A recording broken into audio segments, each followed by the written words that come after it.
Hello and welcome to the first part of this demonstration on the topic of file and folder automation. In this video, you'll discover how to use file and folder activities in UiPath Studio to perform key tasks like selecting and creating files and folders, as well as extracting the contents of an archive. Use key VB.NET methods to work with files and folders. Now, what's the use case? We begin with a zipped file that holds information about multiple clients, with each client having a folder of their own. Inside each client's folder, there are a number of documents, the contract and some invoices, all in PDF format. The aim of the automation that we're building is to look for the contracts of each company, rename them with the company name, and then store them in a dedicated separate folder. For this first part of the demo, the goal is to have the proper folder architecture to fulfill our final task. Let's start. In the System category of the Activities panel, you'll find the File subsection, where all of the activities specific to file and folder automation reside. Let's explore them for a bit.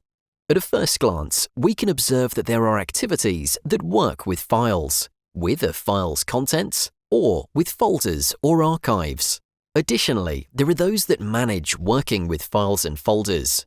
For example, ones that check their existence, or that iterate through them. Let's take a closer look at the activities.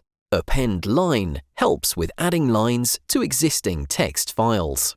Browse for file and browse for folder retrieve the path to a file or folder in string format after an automation user selects a target file or folder during runtime. Then compress zip files and extract unzip files, help with archiving and respectively unarchiving files. Here we can also see activities that copy, create and delete files and folders. Note that for deleting, we can choose to act on a file, a folder, or a file and folder object. For the latter, we use the delete action. With file change trigger, we can monitor file changes. For instance, creation, renaming, updating, and so on. File exists and folder exists. Check for the existence of a file or folder. Whereas the for each activities iterate through the files in a folder or the folders in a folder. The get file info and get folder info retrieve information about file or folder objects such as size, name, and others. We can also change the location of a file or a folder with the move activities. Path exists validates the existence of a given path. Reading and writing text files is also possible with the read text file and the write text file activities. The rename activities change the name of a file or folder. And finally, the wait for download activity will help monitor the download process of a given file. You might notice some parallelism between the activities, as most of them mirror each other, working specifically with files or folders, but similarly. And now, let's start our workflow development, shall we? First, we'll provide some context by renaming the main sequence and adding an annotation to it. Great! To enable the automation user to select the zip file that they want to automate during runtime, we'll add a browse for file action. We'll then store the selected file path in the input file path string variable. Notice that we have the possibility to filter the files shown based on the file type. Here, it's not necessary. You might wonder why we recommend using the browse for file activity in this case, instead of providing the folder path to the zip file right now. We have more than one reason for it. First, the folder in need of automation might change over time. Secondly, the automation that we're building now will likely be used by other people with different machines, which also means different folder paths.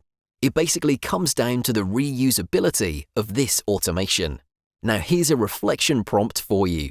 Can you think of other reasons or situations where browse for file is more adequate to use than a folder path provided at design time? And before we go on, we'll rename the activity to provide more clarity on its purpose. A very important aspect to note is that Browse for File only collects the file's path. Further in this automation, we'll need other pieces of information about the file. We can retrieve those with the getFileInfo activity. The same thing applies to the corresponding activities dedicated to working with folders. Moreover, getFileInfo will retrieve the info in the form of a file object. We'll provide the previously created variable as the file path, then create a new one for the output, input file info. What exact information will this new variable hold? It'll be the file size, name, full path, parent folder, and other data about modification, access, and creation dates, and whether the file is in read-only mode or not. Now it's time to create two new folders, one which will hold the extracted files, and one dedicated to the contracts with each client company. For that, we start with a multiple assign activity. We then decide on what parent folder both of the folders we'll create should have. Let's name it Input Folder Path. For its value, we can go ahead and use the same directory as the input files. We need this value as a string and not an object, so we'll use the directory name. Let's see what we did up until now in action. Let's set a breakpoint on the multiple assign activity and debug our automation. Here's the selection window where we can choose the zip file from. Let's use the immediate panel to find out more about the available data for a few variables and statements. We can check what the input file info directory name returns, the parent folder of the file that we selected earlier. Next, let's check the name of the file from the information stored in the input file info variable. As such, we'll use the input file info object, calling it name. The returned result includes the .zip extension as well, and the extension can be shown on its own too. But to retrieve the name without the extension, we must write an expression that generates a substring. We start with the first character, 0, and we end with the length of the input file name, from which we subtract the extension. So how do we write that?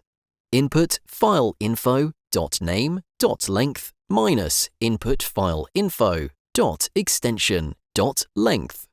The result? As expected, the file name without the extension, client documents.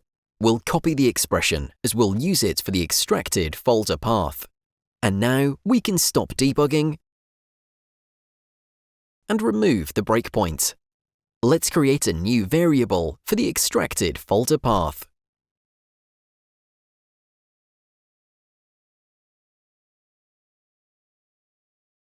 And then, as file directory to the input folder path, we add the copied expression from earlier. Now this path is complete. The next step is to create the path for the contracts folder. When defining it, we start as before, but to the input folder path, we can manually add a straightforward name, contracts, and done. Now we can go back and rename some activities, describing their purposes better. After that, let's add an extract unzip files activity. Rename it, then annotate it. With the context in place, we provide the path to the file to be extracted, input file path, and the destination, extracted folder path. If we check the extract to dedicated folder option, another folder in the same location with the same name as the zip file will be generated automatically. In our case, we don't need it checked as we already have a path for the extracted folder. But we'll do it in the demo just to show you how the end result will appear. Now with this in mind, why have we taken all of these steps then? Think in terms of reusability. Let's say that we wanted the destination folder to reside in another location. we can create that path with the same steps that we took before, but with some minor tweaks. If we went with the default dedicated folder, that wouldn't have been possible. Thus, this approach gives us more freedom when it comes to choosing the destination of the extracted documents. And you've probably guessed it, it's time to give this workflow a run.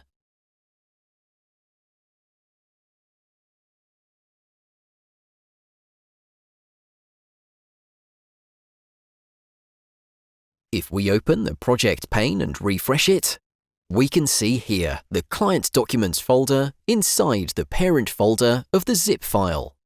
And in it, there are all of the client documents extracted. Notice how a subfolder with the name Client Documents has been created inside the Client Documents folder. This is because we both generated a new path for the unarchived files and had the dedicated folder option ticked in the Extract Unzip Files activity. As this was a test run before the final step, we'll delete this folder.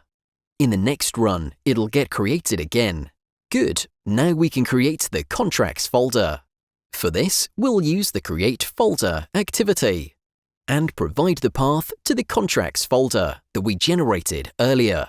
And now we're ready for the final run.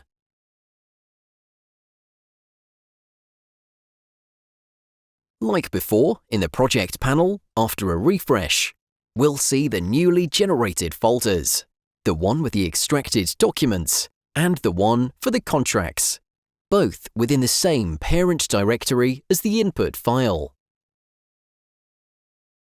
If we open the Documents folder, we can view the folders in the File Explorer.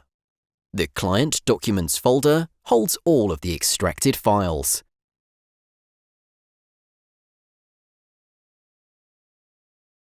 Whereas the Contracts folder hasn't been populated yet. One last detail to prepare for the next part of this demo: renaming the Create File action. And we're good.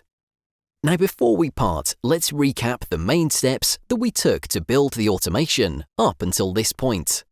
With the Browse for File activity, we enabled the users of this automation to select the file that they wish to automate. This is highly important in case the path of this file varies from run to run and ups the reusability of this automation. As the Browse for File activity retrieves only the file path and we needed more than that to continue the workflow development, we added a Get File Info activity and created a variable which holds more information about the file than just the path: name, size, parent folder, and more. Further, we used this information to create folder paths for the parent folder, the extracted folder, and the contracts folder. To link them with their values, we used a multiple assign activity. For the extracted folder, we used an expression to name it identically to the input file, only without the .zip extension. For the contracts folder, we added the name manually. Next, we used an Extract or Unzip Files activity to extract the files from the zipped file to the one that we created. And then we generated the Contracts folder. Congrats, you've completed the first part of this demonstration of file and folder automation. In the next video, you'll discover how you can add the contracts to their dedicated folder, rename them, and you'll make use of a file and folder iteration. See you soon, and happy automation!